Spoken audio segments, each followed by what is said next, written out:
happened to the Afro Argentines? Argentina's greatest puzzle is the vanished Afro Argentines, the Black Argentines. Historians throughout the years have offered diverse explanations.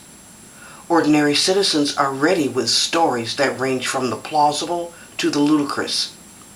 Argentines of African heritage existed in large numbers, comprising 30% of the Buenos Aires population for almost 40 years, from 1778 to 1815.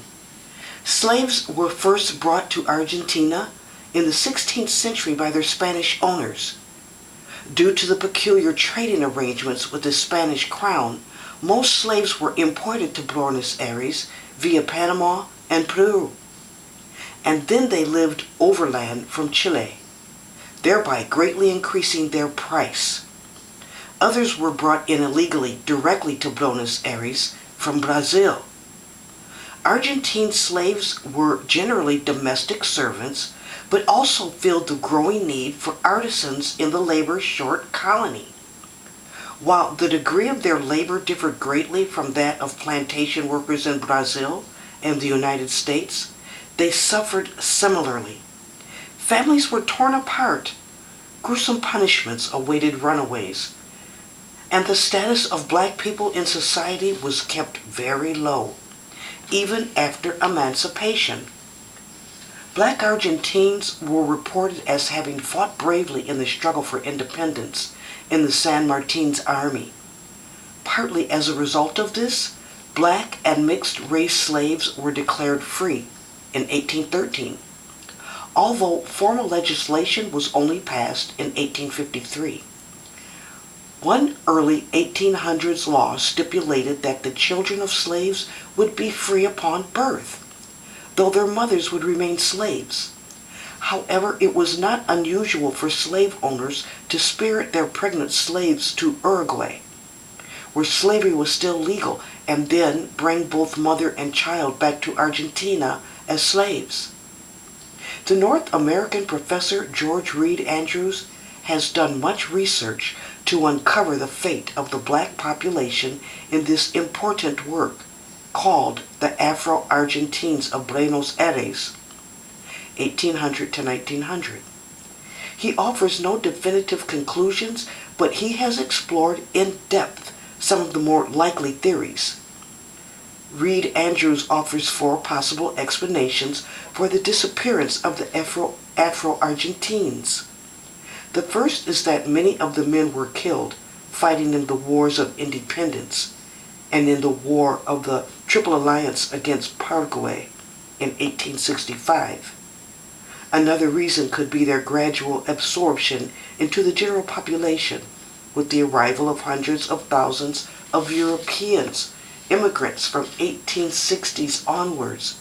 But that theory is not likely. Something much more nefarious is likely.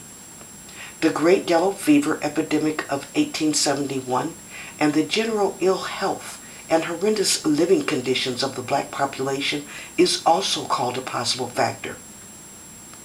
Finally, Reed Andrews explores the decline of the slave trade outlawed in 1813 and its impact on a community that would not have its numbers refreshed with new shipments of human chattel.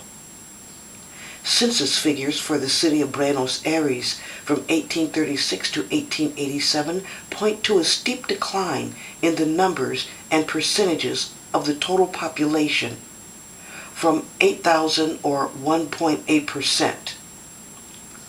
The contributions black people made to Argentine society have, for the most part, been written out of the records, of course. After the early 19th century, Afro Argentines, to all intent and purposes, disappeared, or were more than likely made to vanish. One must sift through prints and photos of the late 1800s to discover that this group of black Argentines, although in decline, remained a part of the greater community.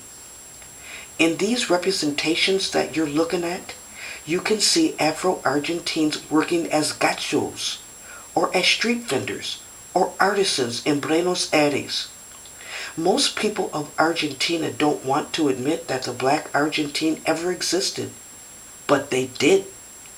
History has proven that without question. And many Argentines have black blood in them. Many of the Argentines of today have black blood coursing through their veins. Research this for yourself. Now the truth may upset you, but truth is still the truth. Like, subscribe, think for yourself. This is a Marrilogic channel.